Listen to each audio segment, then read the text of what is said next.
Mari jemaat kita bangkit berdiri bersama-sama, kita deklarasikan nama Yahweh dengan pujian Shema Yisrael. Shema Yisrael, Yahweh Eloheinu, Yahweh Eka. Shema Indonesia, Shema Indonesia, Yahweh Eloheinu, Yahweh Eka. Shema Ambarawa, Shema Ambarawa, Yahweh Eloheinu, Yahweh Eka. Baru Sekefo Malkuto Leolam Vae.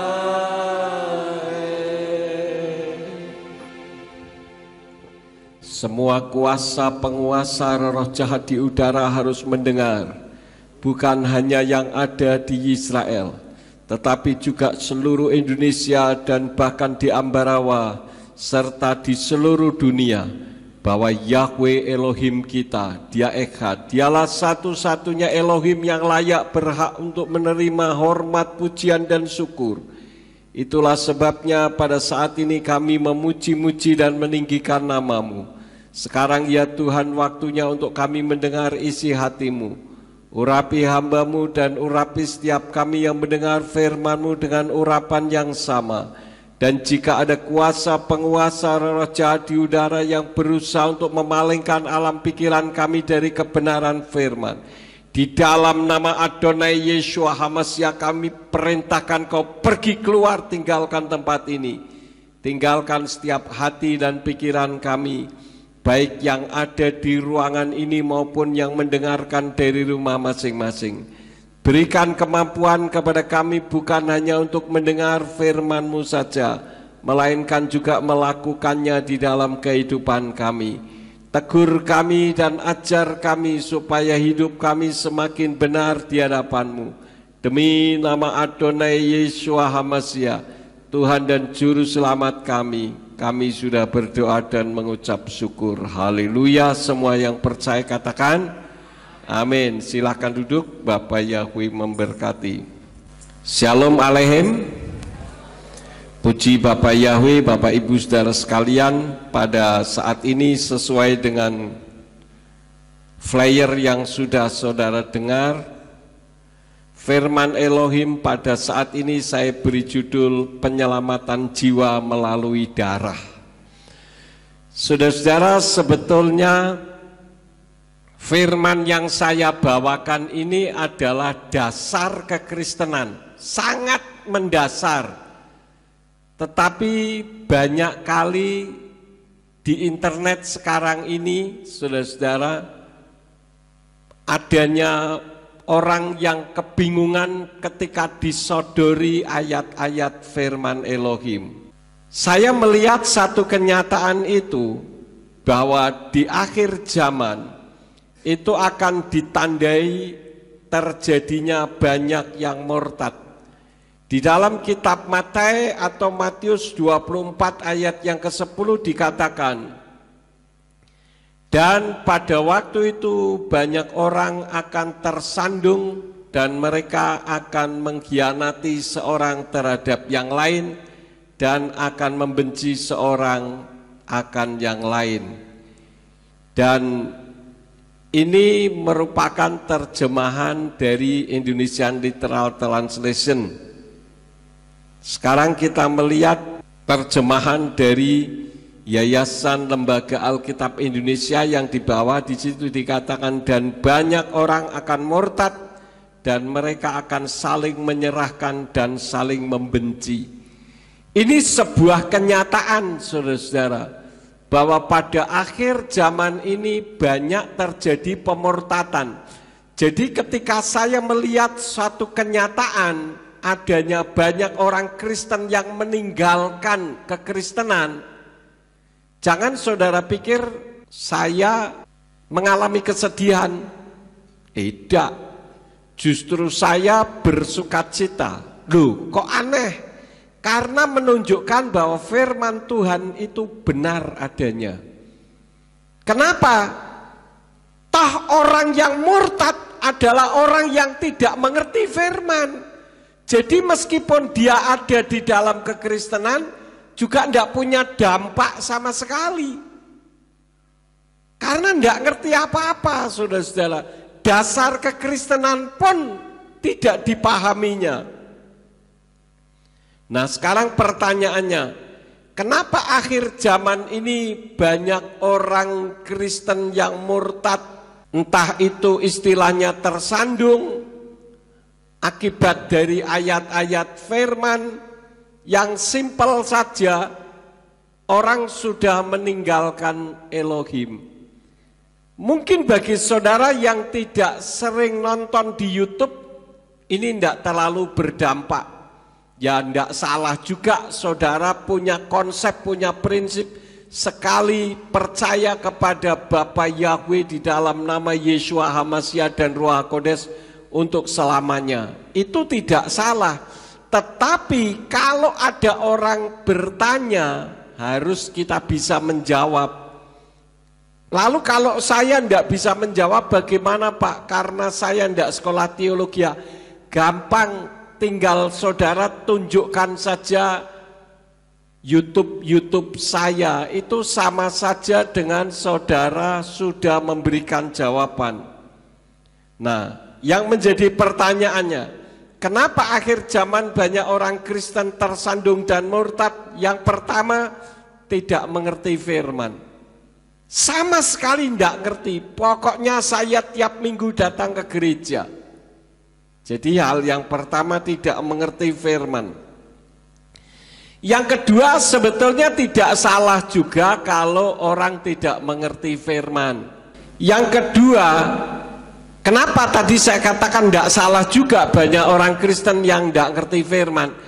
Karena pendetanya tidak pernah mengajarkan firman. Yang diajarkan itu hanya motivasi, memotivasi. Saudara semangat, saudara luar biasa, semangatnya menggebu-gebu, imannya besar, tapi kosong, tidak ada isinya. Sehingga ketika ditanya, tidak bisa jawab. Paling manggut-manggut, pegang kepala, kok bisa begini ya? Kok bisa begitu ya? Padahal sebetulnya jawabannya sangat simpel, tetapi banyak yang tidak memahami. Kemudian yang ketiga, orang datang ke gereja hanya karena kebiasaan atau tradisi. Namanya saya orang Kristen, minggu ya ke gereja. Kalau saya orang Islam ya Jumat ke masjid. Kalau saya agama lain ya pergi ke rumah ibadah yang saya anut. Saya seringkali katakan jangan sampai saudara pergi ke gereja tidak ngerti apa-apa. Kalau ditanya pokoknya itu tidak sesuai dengan kebenaran firman yang mengatakan bahwa kita harus bisa memberikan pertanggungan jawab. Sebab kalau tidak, darah mereka akan ditanggungkan kepada kita. Jadi ada satu tugas yang sudah Tuhan berikan kepada setiap orang yang percaya kepadanya, yaitu menyampaikan kebenaran. Jadi bukan hanya pokoknya saya sudah terima, sudah cukup, belum. Pokoknya jadi Kristen pasti selamat, mana ada ayatnya? Tidak ada, saudara-saudara. Ya, apalagi sekali selamat tetap selamat. Itu slogannya RRI, sekali di udara, tetap di udara. Jadi jangan sampai kita pergi ke gereja hanya karena kebiasaan atau tradisi. Yang keempat, orang pergi ke gereja biar diberkati dan menerima mukjizat. Karena banyak orang mengatakan bahwa di dalam kekristenan itu banyak mukjizat, tapi kenyataannya ketika pergi ke gereja tidak mendapatkan mukjizat dan merasa tidak diberkati dalam tanda petik. Akhirnya kecewa, meninggalkan Tuhan. Ini sekarang banyak sekali, saudara-saudara. Sekarang yang menjadi pertanyaan saya, tolong saudara jawab. Kalau kita pergi ke gereja supaya kita diberkati dan menerima mukjizat, betul atau salah? Ya betul, tapi itu jangan dijadikan tujuan utama.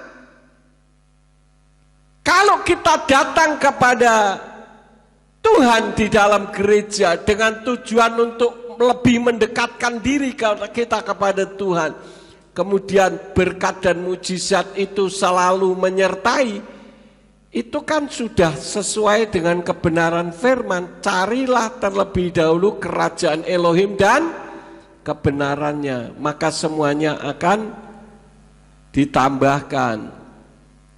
Tapi jangan mencari yang ditambahkan, khususnya berkat yang selalu berkonotasi tentang uang. Saudara, sehat itu berkat yang luar biasa, karena kesehatan itu mahal harganya. Jadi jangan selalu semata-mata kalau tidak punya duit berarti tidak diberkati. Ini kelas rendah imannya. Paham saudara-saudara? Nah, sekarang saya akan masuk kepada materi kita. Orang-orang Kristen banyak dianggap salah oleh orang-orang yang anti dengan kekristenan. Karena apa? Disodori kitab Imamat 1 ayat yang kedua. Di sana dikatakan demikian. Berbicaralah kepada Bani Israel dan engkau harus berkata kepada mereka, ketika seseorang dari antaramu mempersembahkan kepada Yahweh suatu persembahan dari hewan, haruslah kamu mempersembahkan persembahanmu itu dari hewan atau dari kawanan domba. Ini yang bicara siapa? Yang bicara siapa? Bapak Yahweh melalui Mose.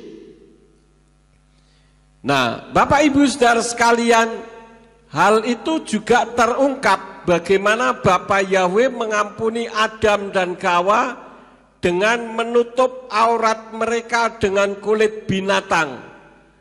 Artinya ada darah yang tercurah karena Bapak Yahweh menyembelih hewan.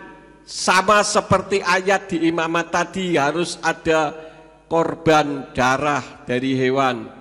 Kejadian 3 ayat yang ke-21 dikatakan, dan Yahweh Elohim membuat pakaian dari kulit untuk manusia itu dan istrinya dan mengenakan kepada mereka.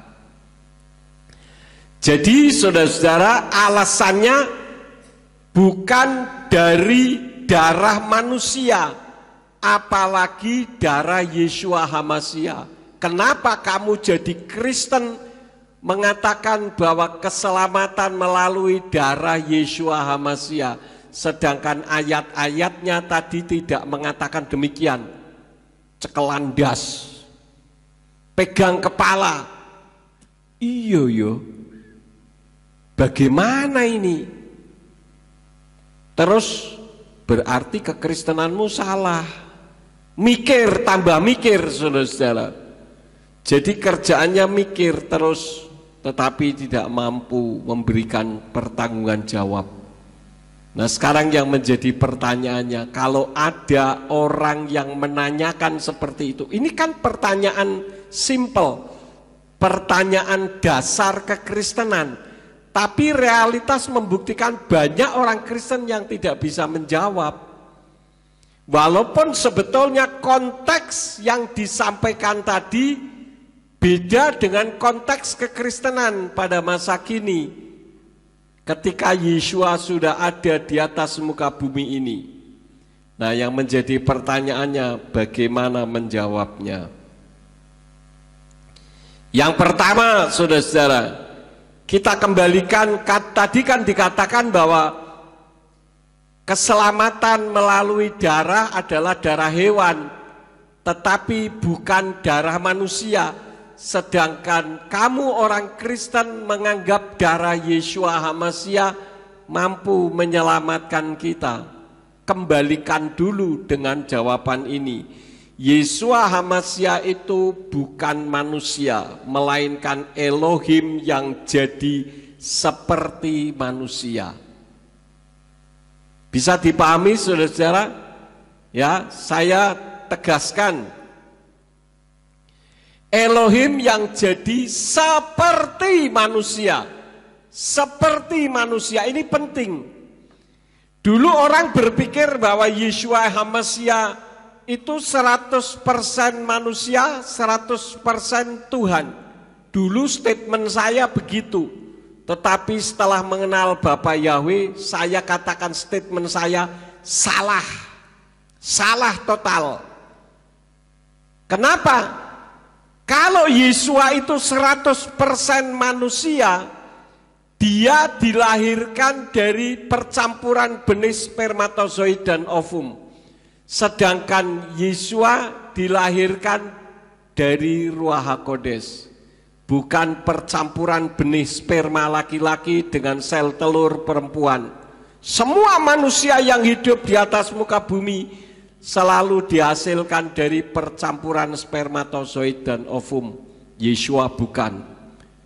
Yang kedua, kalau Yeshua 100% manusia, Yeshua tidak bisa menyelamatkan manusia. Kenapa? Karena manusia tidak bisa menyelamatkan manusia. Itu saja sudah menunjukkan sesuatu yang keliru. Ketika saya katakan bahwa Yeshua itu bukan manusia tetapi 100% Tuhan atau Elohim yang turun ke bumi dalam wujud seperti manusia, ada orang yang bertanya, saudara-saudara, Pak, jangan-jangan nanti terjadi kontroversi yang kedua. Saya katakan lebih baik kontroversi lagi, supaya kita bisa mengetahui konsep pemikiran tentang Yeshua harus kita pahami. Apalagi kalau Yeshua disamakan dengan Isa Al-Masih.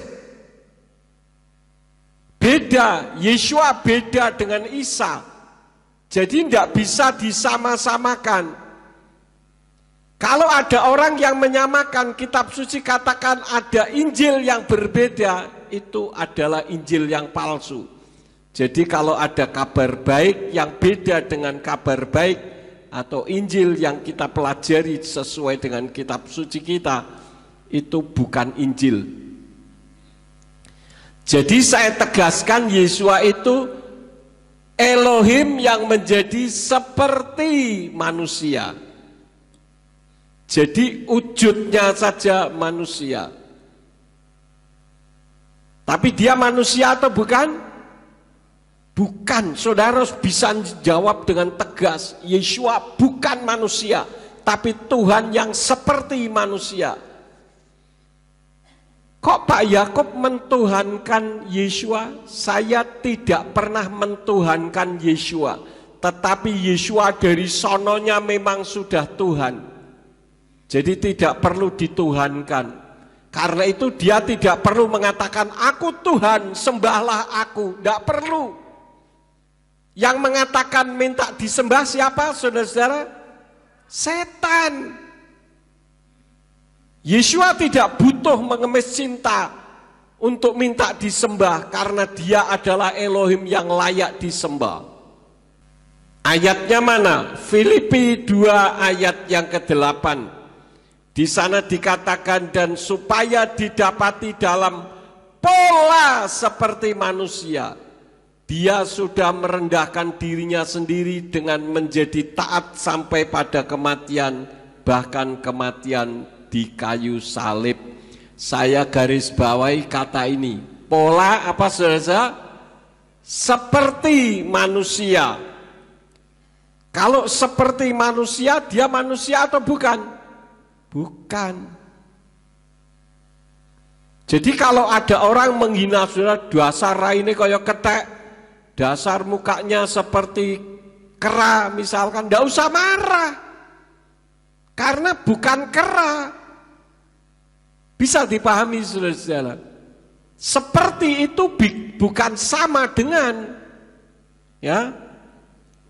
Kemudian ayat yang lain lagi, 1 Timotius 3 ayat 16. Di sana dikatakan, dan rahasia yang besar dari kesalehan itu tidaklah terbantahkan, bahwa Elohim telah dinyatakan di dalam daging, dibenarkan di dalam roh, terlihat oleh para malaikat, diberitakan di antara bangsa-bangsa, dipercaya di dalam dunia, diangkat dalam kemuliaan. Saya garis bawahi kalimat ini. Elohim telah apa? Dinyatakan di dalam daging. Dinyatakan. Bahasa Indonesia dinyatakan kata dasarnya apa? Nyata. Jadi dibuat nyata dalam wujud daging, saudara-saudara. Jadi sekali lagi, Yeshua adalah apa, saudara-saudara? Elohim yang jadi seperti manusia. Satu lagi ayatnya di dalam Yohanan 3 ayat 16. Sebab Elohim demikian mengasihi dunia ini, sehingga dia mengaruniakan puteranya yang tunggal, supaya setiap orang yang percaya kepadanya tidak akan binasa, melainkan dapat memperoleh hidup kekal. Jadi Yeshua adalah Elohim yang mengasihi dunia. Artinya mengasihi semua umat manusia yang ada di seluruh dunia, bukan hanya orang Kristen. Itulah sebabnya saya katakan Yeshua itu bukan Tuhannya orang Kristen. Yeshua itu Tuhannya seluruh umat manusia di atas muka bumi ini. Yeshua itu bukan hanya mengasihi orang Kristen, bahkan banyak orang Kristen yang tidak disukai Tuhan. Tapi Tuhan mengasihi semua orang yang ada di atas muka bumi ini. Jadi ayatnya tidak mengatakan sebab Elohim demikian mengasihi orang Kristen. Kan tidak. Mengasihi apa? Dunia, ya. Jadi saudara-saudara, Yeshua HaMashiach itu Elohim yang turun dalam wujud seperti manusia. Namun banyak orang yang tidak mengimaninya.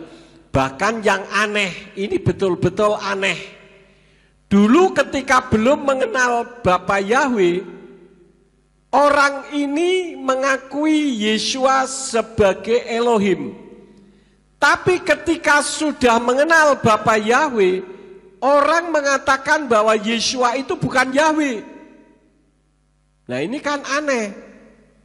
Katanya hikmat Elohim, hikmat yang mana?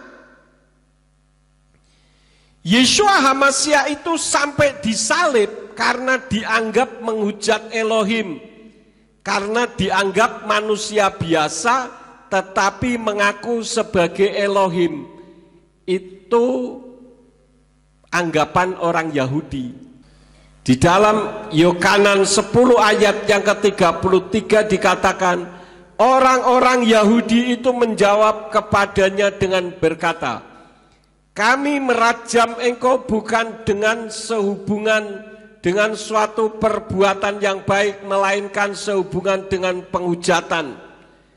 Dan karena engkau yang adalah seorang manusia menjadikan dirimu sebagai Elohim. Nih, seorang manusia menjadikan dirimu sebagai Elohim. Jadi orang Yahudi menganggap Yeshua itu manusia biasa karena dilahirkan dari rahim seorang perempuan. Maka dia manusia biasa, itu anggapan orang-orang Yahudi. Makanya di sini saya garis merah orang-orang Yahudi. Jadi pemahaman manusia pada saat itu. Maka Yeshua berusaha untuk dirajam batu sampai akhirnya setelah kita membaca firman Elohim, Yeshua mati di kayu salib. Alasannya apa?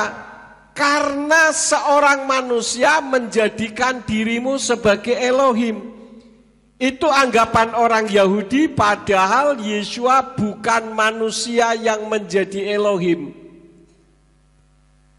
Kalau manusia jadi Elohim, manusia jadi Tuhan, bisa atau tidak? Halo?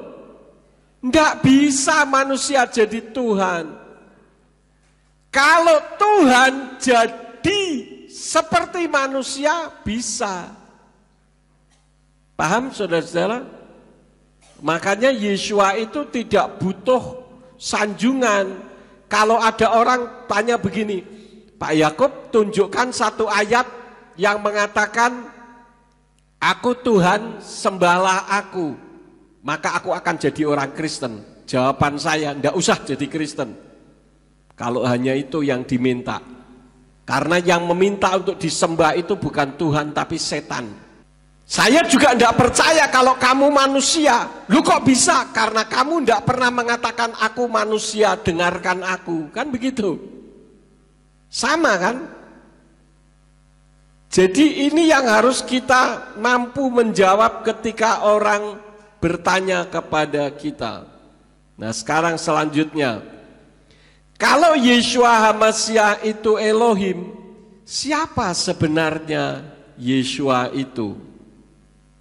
Jawabannya, Yeshua HaMashiach itu Elohim yang turun ke bumi yang berwujud seperti manusia.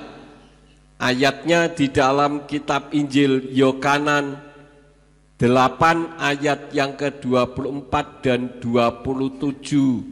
Serta ada satu lagi yaitu Yohanan 10 ayat yang ke-30.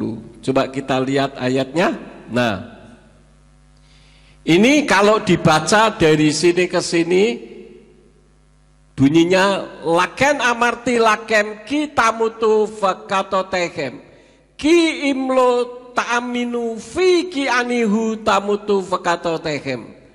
Oleh karena itu, aku, yaitu Yeshua, berkata kepadamu bahwa kamu akan mati dalam dosa-dosamu, sebab jika kamu tidak percaya bahwa akulah Dia, yaitu Yahweh, maka kamu akan mati dalam dosa-dosamu. Ayat ini sudah jelas, cetowelo-welo istilahnya, jelas sekali.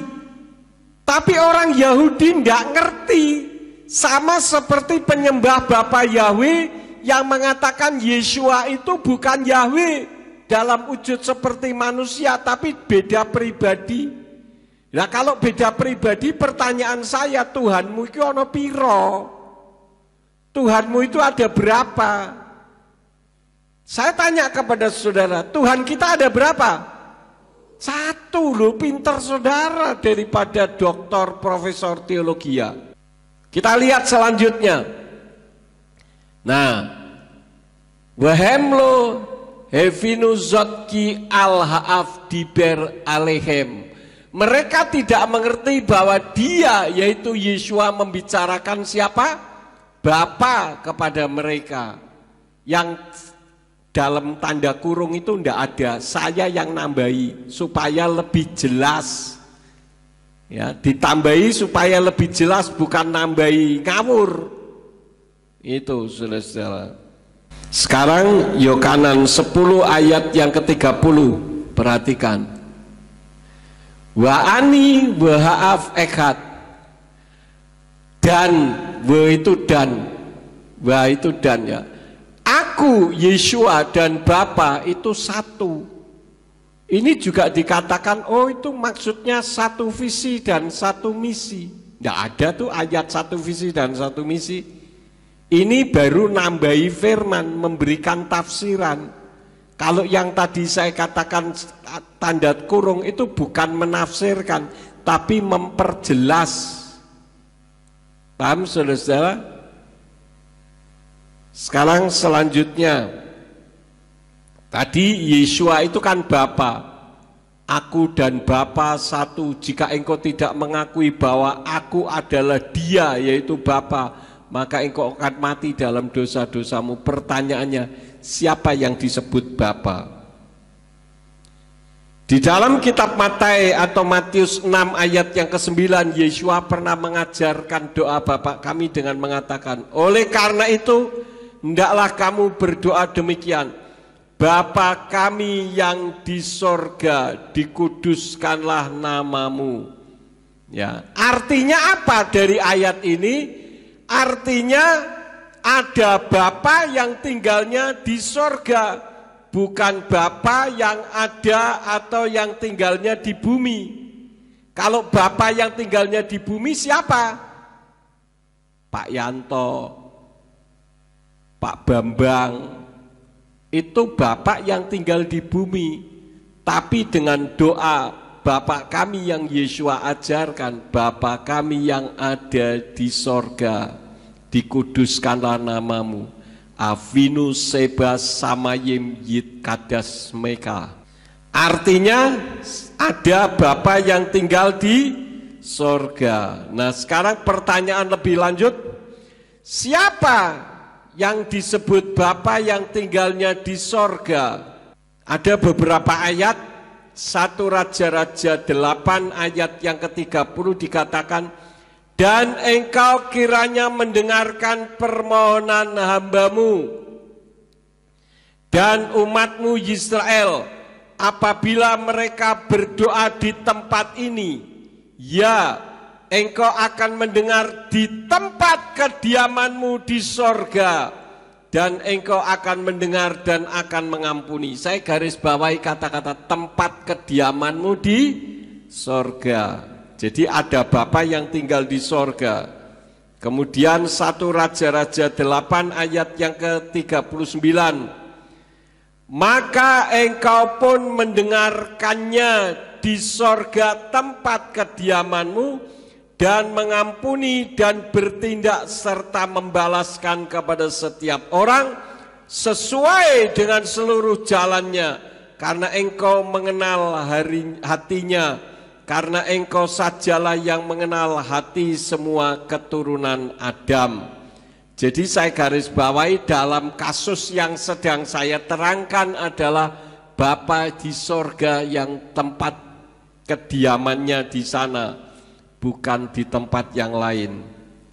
Satu lagi, di dalam 1 Raja-Raja 8 ayat yang ke-43 dikatakan, engkau akan mendengarkannya di sorga tempat kediamanmu, dan akan melakukan yang sesuai dengan semua hal yang orang asing itu menyerukannya kepadamu, supaya segala bangsa di bumi mengenal namamu, takut akan engkau sama seperti umatmu Israel, dan mengetahui bahwa namamu telah diserukan di bait yang telah aku dirikan.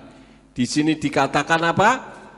Di sorga tempat kediamanmu, dan akan melakukan yang sesuai dengan semua hal yang orang asing itu menyerukannya kepadamu, supaya apa saudara-saudara?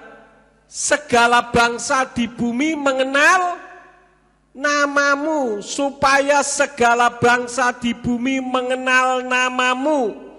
Ini ada banyak sekarang orang-orang Kristen yang setelah mengenal nama Yahweh malah tidak menyebut Yahweh. Hashem. Hashem itu kan Ha itu, Shem itu nama. Sebut dia Hashem. Artinya nama itu lah sopo. Nama itu sopo. Nama itu kan banyak. Yang ada di pikiran saya sekarang Pak Yanto. Berarti yang disebut nama itu siapa? Pak Yanto. Gitu loh saudara-saudara. Tapi dengan jelas dikatakan bahwa supaya segala bangsa di bumi mengenal namamu. Lah bagaimana segala bangsa di bumi bisa mengenal namamu kalau namanya tidak disebut? Katanya terlalu kudus. Lah kalau terlalu kudus berarti Yeshua HaMashiach tidak kudus. Ini kan aneh, saudara-saudara. Artinya apa? Jangan saudara pikir setelah saudara mengenal nama Bapa Yahweh Besem Yeshua HaMashiach selesai. Tidak. Setan tetap mengejar saudara-saudara, supaya saudara tidak menyebut nama yang hebat, yang luar biasa itu. Karena setan tahu betapa dahsyatnya nama Yahweh, maka setan memakai orang-orang tertentu untuk mengatakan, ini kan nama yang terlalu kudus. Lah yang punya nama pengen disebut. 1 Tawarin 16 ayat yang ke-8, Hodu la Yahweh kirufismo hodio fa'amim alilotai. Berserulah, bersyukurlah kepada Yahweh, serukanlah namanya. Tujuannya apa? Supaya nama Yahweh tidak dilupakan. Karena berkali-kali kalau saudara membaca di dalam kitab suci, nama Yahweh itu dilupakan oleh umatnya sendiri itu berkali-kali, dan sekarang sedang terjadi. Banyak orang Kristen yang sudah mengenal nama Yahweh diminta supaya jangan lagi disebut karena kudus. Loh, kalau kudusnya iya, bahkan terlalu kudus, tapi bukan berarti tidak bisa disebut. Ini menyalahi aturan firman sendiri. Apapun teologianya, sehebat apapun, saya lebih tunduk kepada peraturan firman Tuhan. Yeshua HaMashiach yang adalah Yahweh ingin namanya disebut, supaya nama Yahweh tidak dilupakan. Pernah loh nama Yahweh dilupakan di dalam kitab Hakim-Hakim 2 ayat yang ke-10. Bahkan satu generasi tidak mengenal nama Yahweh. Mereka sudah dibawa keluar dari Mitsrayim, dari Mesir menuju ke tanah Kanaan, ke tanah perjanjian, dengan mukjizat dan keajaiban-keajaiban. Mereka lupa. Kenapa? Karena diganti Hashem, Adonai. Tapi kalau kita menyebut Hashem atau Adonai, boleh enggak? Ya boleh saja. Tapi bukan berarti setiap kali kita menyebut nama Yahweh harus jadi Hashem atau Adonai. Pak, orang Yahudi enggak nyebut loh. Iya betul, tapi kenapa yang dijadikan patokan orang Yahudi? Orang Yahudi menolak Yeshua HaMashiach loh sebagai Tuhan dan Juru Selamat. Kenapa tidak diikuti sekalian? Tidak fair namanya. Jadi kita harus kembali kepada kebenaran firman. Sekarang 1 Raja-Raja 8 ayat 49. Maka engkau kiranya mendengar doa dan permohonan mereka di sorga tempat kediamanmu, dan memberi keadilan kepada mereka. Kan ayat-ayatnya tadi kan selalu mengatakan di sorga tempat kediamanmu. Ini ayat sebetulnya apa sih, saudara-saudara? Ini ayat ketika Salomo berdoa kepada Bapa Yahweh. Ya. Itu doanya Salomo kepada Yahweh. Artinya apa? Bapa yang tinggalnya di sorga itu punya nama dan namanya Yahweh. Sampai di sini paham saudara-saudara? Halo? Sekarang kita kembali ke topik Imamat 1 ayat yang kedua. Penebusan atau penyelamatan jiwa dari dosa melalui darah hewan. Penebusan itu kalau untuk orang Israel, contohnya ini termos minuman punya saya gadaikan, katakanlah kepada Pak Sarmujito, Pak ini saya gadaikan 1 juta. Ini milik siapa saudara? Milik saya gadaikan. Ketika saya sudah punya uang, saya ambil kembali, namanya apa? Ditebus, karena ini milik saya. Jadi istilah ditebus itu sebetulnya hanya untuk orang Yahudi. Lah kalau saudara dan saya, kita itu bukan ditebus, tetapi dibeli. Dan Yesus telah membayar harganya dengan lunas, yaitu mengorbankan nyawanya sendiri dengan mengeluarkan darah di kayu salib. Bisa dipahami saudara-saudara? Jadi beda antara ditebus dengan dibeli, ya. Ada orang mengatakan begini, Yeshua itu menebus dosa. Wah, ini lebih parah lagi saudara-saudara. Ini termos saya gadaikan. Saya menebus, yang saya tebus apa? Termos. Sekarang kalau menebus dosa, yang didapat apa? Dosa. Jadi yang benar bagaimana? Menebus jiwa, itu untuk orang Yahudi. Kalau untuk kita, membeli jiwa dengan harga yang lunas dibayar, yaitu kematiannya di atas kayu salib. Jadi Imamat 1 ayat yang kedua, penebusan atau penyelamatan jiwa dari dosa melalui darah hewan. Yeshua HaMasyiah juga hewan dalam tanda petik dalam dunia supranatural, karena Yeshua HaMasyiah adalah domba Elohim yang kekal. Ayatnya di mana? Yohanan 1 ayat 29. Wayehi mimma katar wayar et Yeshua ba'elai wayomer hines ha Elohim hanose et katat haolam. Kalau diterjemahkan bunyinya, pada keesokan harinya Yohanan melihat Yeshua yang datang kepadanya, dan dia berkata, lihatlah anak domba Elohim yang menghapus dosa dunia. Jadi Yeshua adalah anak domba Elohim, wujudnya seperti manusia, tetapi dalam dunia supranatural yang diperkenalkannya adalah domba, tapi milik Elohim, dan dia adalah Elohim itu sendiri yang kekal. Kalau orang Yahudi kan ketika mau mengadakan korban penghapus dosa,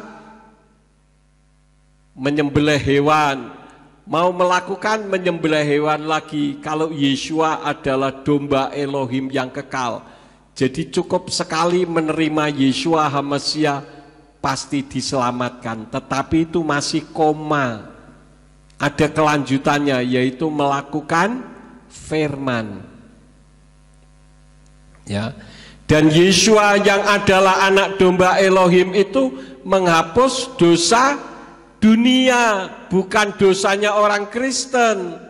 Masih kembali ke topik, darah Yeshua HaMasyiah mengampuni manusia dari dosa. Selanjutnya Efesus 1 ayat yang ke-17, yang olehnya kita memperoleh penebusan melalui darahnya sebagai penghapus kesalahan-kesalahan sesuai dengan kekayaan anugerahnya. Ini dosa-dosa manusia, saudara-saudara, ya. Penghapus kesalahan-kesalahan itu artinya dosa manusia.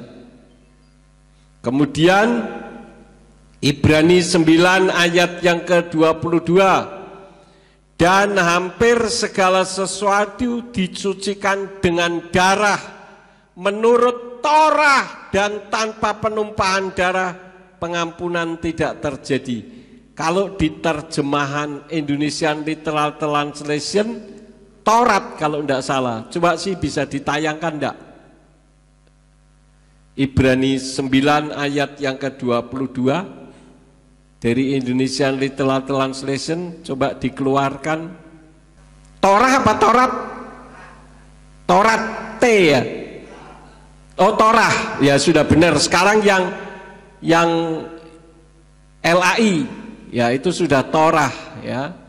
Yang LAI coba bunyinya apa? Taurat.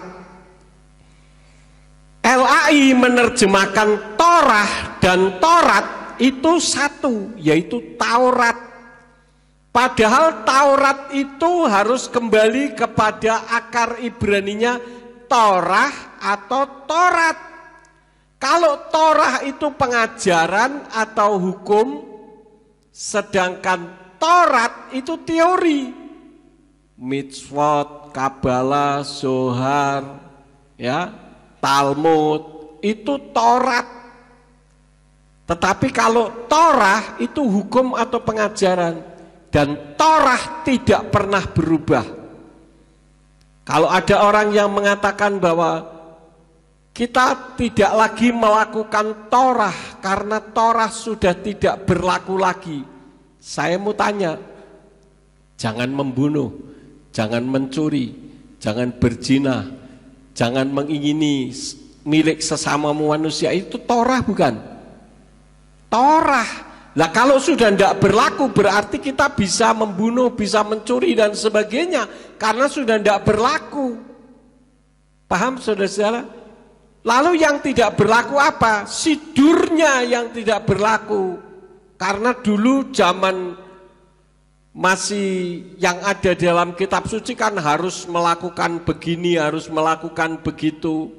Itu semua yang dihapus, tapi hukumnya tidak pernah berubah. Jadi ini yang harus kita pahami. Jadi Ibrani 9 ayat yang ke-22, di situ Torah bukan Torat atau Taurat, ya, karena di sini dikatakan wekimat hakol levi ha Torah, belakangnya he, bukan tau. Kalau tau itu teori, Torat. Sekarang kita lihat. Orang mengatakan begini, itu kan di perjanjian baru, di perjanjian lama mana ada penebusan atau pembelian darah melalui penumpahan darah. Di Imamat 17 ayat yang ke-11 dikatakan sebab kehidupan tubuh ada di dalam darah. Dan aku telah memberikan darahnya kepadamu di atas mezbah itu untuk mengadakan penebusan bagi kehidupanmu. Sebab darah itulah yang mengadakan penebusan bagi kehidupan. Konteksnya memang berbeda. Tetapi kenapa saya munculkan ini? Karena orang yang anti dengan kekristenan menggunakan ayat ini untuk menyerongkan kekristenan. Sekarang ini banyak sekali penyesatan di akhir zaman.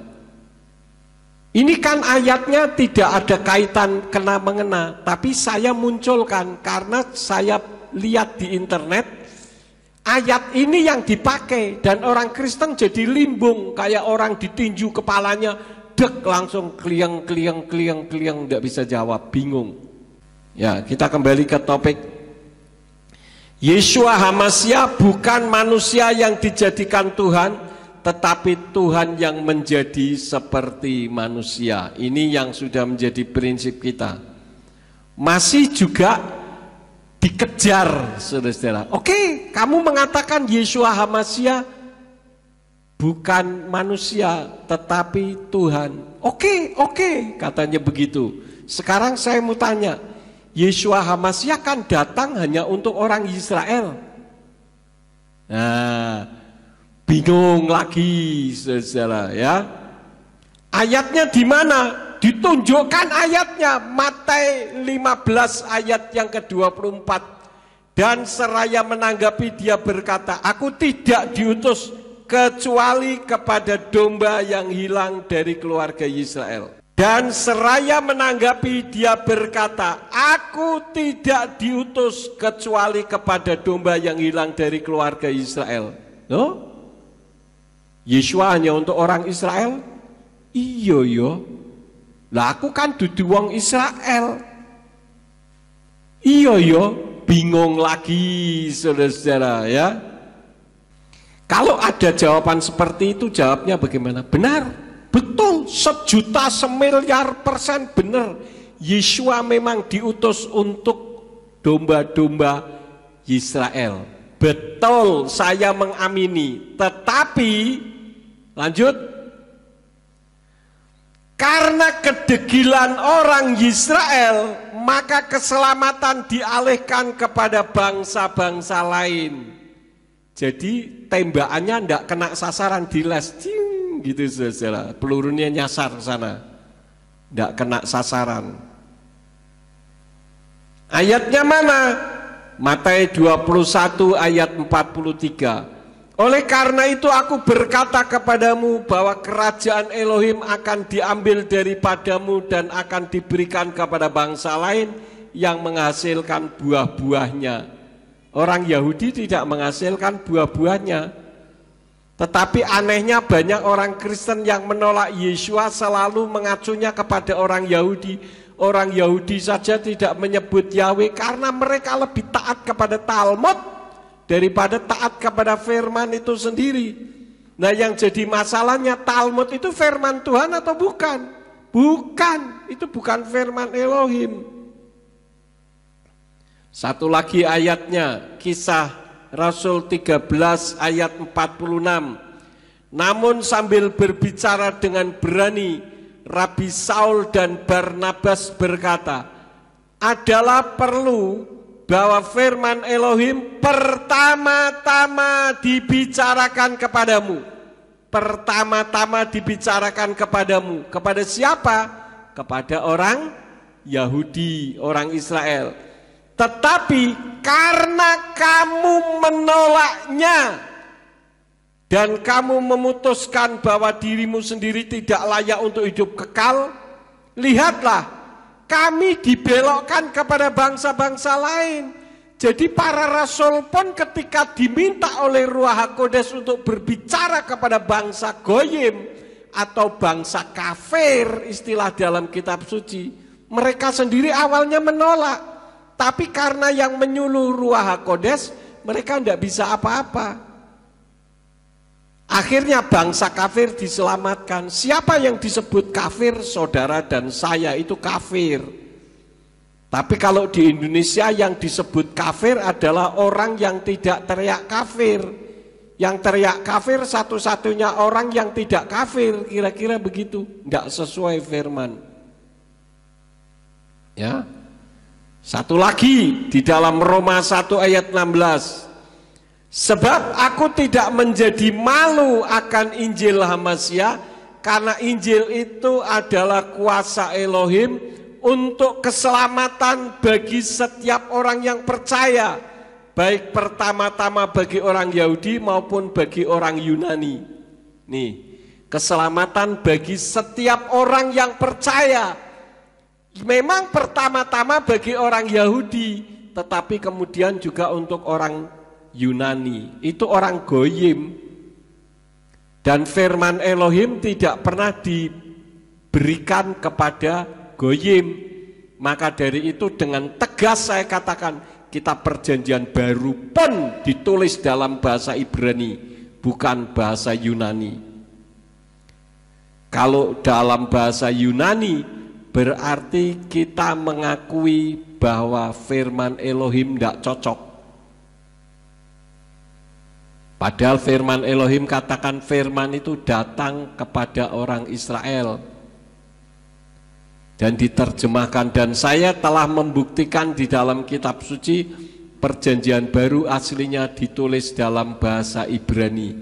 Bahkan di dalam artificial intelligence pun saya kejar, dan artificial intelligence tidak bisa mengelak. Karena itu merupakan satu kebenaran firman. Nah, sekarang yang menjadi pertanyaannya setelah saudara mengerti tentang masalah ini, ya, setelah firman datang untuk Anda, apa respon kita? Yang pertama, percaya dan beriman kepada Elohim Juru Selamat kita, yaitu bahwa Bapa Yahweh di dalam nama Yeshua Hamasya Sang Juru Selamat satu-satunya, dan Ruach HaKodes yang menjadi pembimbing kita. Itu harus kita pegang. Percaya dan beriman. Jangan hanya percaya saja, karena kalau hanya percaya saja, setan-setan juga percaya tapi tidak beriman. Itu yang pertama. Yang kedua, mempelajari atau mendalami firman agar tidak digoyahkan dan makin yakin akan kebenarannya. Efesus 4 ayat 11 sampai 14. Tolong ditayangkan Efesus 4 ayat 11 sampai 14. Kita tunggu. Efesus 4 ayat 11 sampai 14. Kita lihat capture di depan. Kita baca bersama-sama dengan suara yang keras ya. 2, 3. Dan sesungguhnya Dia sendiri telah memberikan rasul-rasul dan nabi-nabi dan penginjil-penginjil dan gembala-gembala serta pengajar-pengajar untuk perlengkapan orang-orang kudus dalam pekerjaan pelayanan bagi pembangunan tubuh Hamasia, hingga kita semua dapat tiba pada kesatuan iman dan pengenalan penuh akan Putra Elohim sebagai manusia sempurna menuju taraf kedewasaan kepenuhan Hamasia, sehingga kita tidak lagi menjadi kanak-kanak yang diombang-ambingkan dan terbawa oleh pelbagai angin pengajaran dalam tipu daya manusia dalam kelicikan dengan cara penyesatan. Jadi memang pada akhir zaman akan ada penyesatan. Dikatakan banyak orang yang terombang-ambing imannya karena kebingungan. Kenapa bisa seperti itu? Karena tidak mau mempelajari atau mendalami firman. Jadi saudara pergi ke gereja itu juga salah satu diantaranya untuk mempelajari firman.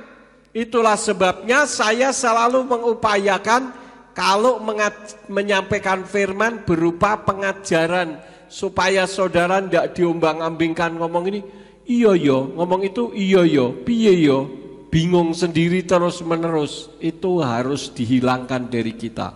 Artinya keteguhan itu ada. Saya sudah membuktikan kepada saudara bahwa artificial intelligence saja harus mentaati kebenaran firman, dan ketika salah artificial intelligence meminta maaf, saudara-saudara. Ya, itu yang kedua. Sekarang yang ketiga, melakukan firman. Yakob atau Yakobus 1 ayat 23. Kita lihat ayatnya. Yakob 1 ayat 23. Mari kita baca bersama-sama dengan bersuara yang keras. 2, 3. Sebab jika seseorang menjadi pendengar firman tetapi bukan pelaku, ia ini telah menjadi seperti orang yang mengamati wajah aslinya pada sebuah cermin. Jadi kayak orang berdiri di depan cermin, tahu ada lipstiknya yang blobor, ya wis meneng wae, ndak diapa-apain. Ini artinya orang apa, saudara-saudara? Bingung. Orang bingung. Kalau orang tidak bingung kan, oh ya lipstikku blobor, ya dibetulin kan gitu. Bisa dipahami, saudara-saudara. Kemudian yang terakhir, yang keempat, mengajar orang lain. Kita buka Ibrani 5 ayat 12. Ibrani 5 ayat 12. Kita baca lagi bersama-sama. Atau saudara saja yang baca dengan suara yang keras ya, sampai telinga saudara mendengar suara saudara sendiri. Siap? Bersama-sama. 2, 3.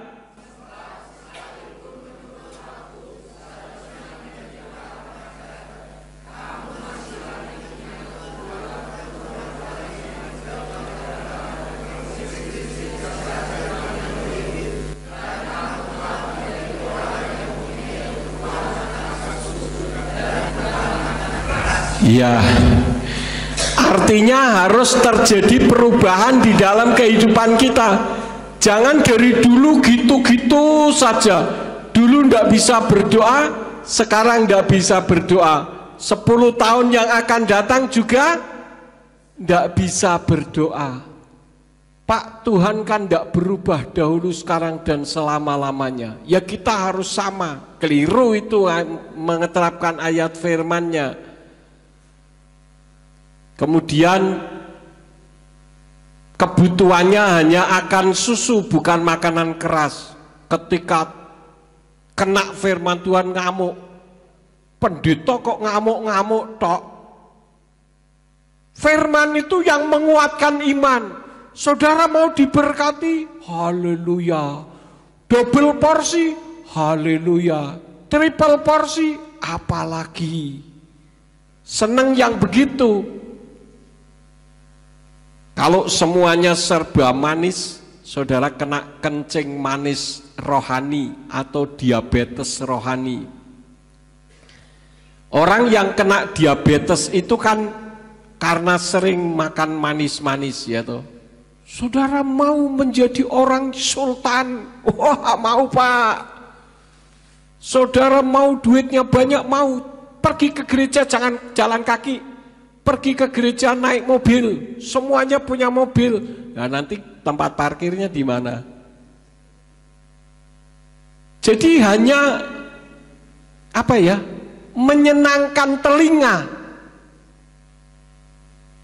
Padahal yang namanya jamu itu pahit, saudara-saudara.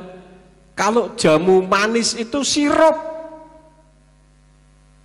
Jamu itu pahit, tetapi menyehatkan.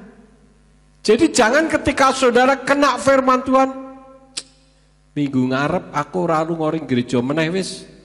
Minggu depan saya tidak perlu ke gereja lagi dah. Cukup sekali, kapok aku. Lu kok kapok? Lah suwira lu ngoring gereja, sekali nih lu ngoring gereja diomel-omeli. Itu bukan saya yang ngomeli, tapi Tuhan yang mengasihi saudara. Paham saudara-saudara? Maka dari itu saya sering kali katakan saya itu tidak mau nyinggung, tabrak langsung saja. Supaya saudara imannya kuat, saudara semakin mengasihi Bapa Yahweh. Kalau saudara mengasihi Elohim, dia lebih-lebih lagi semakin mengasihi saudara. Jadi itu yang saya sampaikan pada saat ini. Artinya meskipun ini pertanyaan mendasar, tetapi banyak orang Kristen yang sulit menjawabnya. Hari ini saudara bisa menjawabnya. Kalau ada orang yang bertanya model seperti ini, gampang, tunjukkan videonya, tolong kamu dengerin saja, selesai, ya. Dan kebanyakan orang tidak mau dengerin karena merasa dirinya benar. Ya, saya tidak akan memperpanjang firman, biarlah firman ini akan memberkati dalam kehidupan saudara. Amin buat firman Tuhan. Bapa Yahweh, kami mengucap syukur Engkau telah memimpin ibadah kami dari awal sampai akhirnya. Kalau sebentar kami akan pulang, kirim malaikat Tuhan untuk menjaga melindungi kami, tibakan di rumah kami dengan selamat, baik yang ke Ambarawa dan sekitarnya, maupun yang ke daerah Yogyakarta, maupun yang ke Jepara dan ke kota-kota lain yang di luar Ambarawa. Kiranya Engkau yang akan menolong ya Tuhan. Jauhkan dari malapetaka, bahaya di jalan, tibakan dengan selamat. Dan Tuhan kumpulkan kami di waktu yang akan datang dengan iman yang lebih baik dari hari ini. Tangan-tangan yang sudah memberikan korban untuk radio, Tuhan berkati, karena radio ini telah memenangkan jiwa-jiwa untuk kemuliaan bagi nama-Mu. Kalau sesampainya di rumah umat-umat-Mu ada yang akan melakukan aktivitas dan pekerjaan mereka, apa saja yang diusahakan dan dikerjakan yang tidak bertentangan dengan firman-Mu, kiranya dibuat nyala oleh Engkau berhasil, supaya dengan keberhasilan itu dapat dikembalikan lagi guna hormat dan kemuliaan bagi nama-Mu. Semua yang sudah ambil bagian dalam pelayanan pada hari ini, Engkau pakai mereka semakin hari semakin heran. Terima kasih Bapa, sekarang berkatilah kami karena kami siap menerima berkat daripada-Mu. Mari kita angkat kedua belah tangan kita untuk menerima berkat Yahweh. Yefarka Yahweh wayis mereka. Yahweh memberkati engkau dan memelihara engkau. Yaer Yahweh pana oleh kawiguneka. Yahweh menyinari engkau dengan wajahnya dan memberi engkau anugerah. Yisa Yahweh pana oleh kawiyasem leka shalom. Yahweh menghadapkan wajahnya kepadamu dan memberi engkau damai sejahtera. Diberkatilah engkau di kota dan diberkatilah engkau di ladang. Diberkatilah buah kandunganmu, hasil bumimu dan hasil ternakmu, yakni anak lembu sapimu dan kandungan kambing dombamu. Diberkatilah bakolmu dan tempat adonanmu. Diberkatilah engkau pada waktu masuk dan diberkatilah engkau pada waktu keluar. Sekarang pulanglah dan terimalah berkat. Kasih Bapa Yahweh Sang Pencipta, kasih karunia Adonai Yeshua HaMashiach Sang Pembeli jiwa, dan Ruach HaKodes menyertai saudara sekalian sampai Maranatha. Adonai Yeshua HaMashiach datang kembali untuk yang kedua kali dan mengangkat kita semua. Haleluya.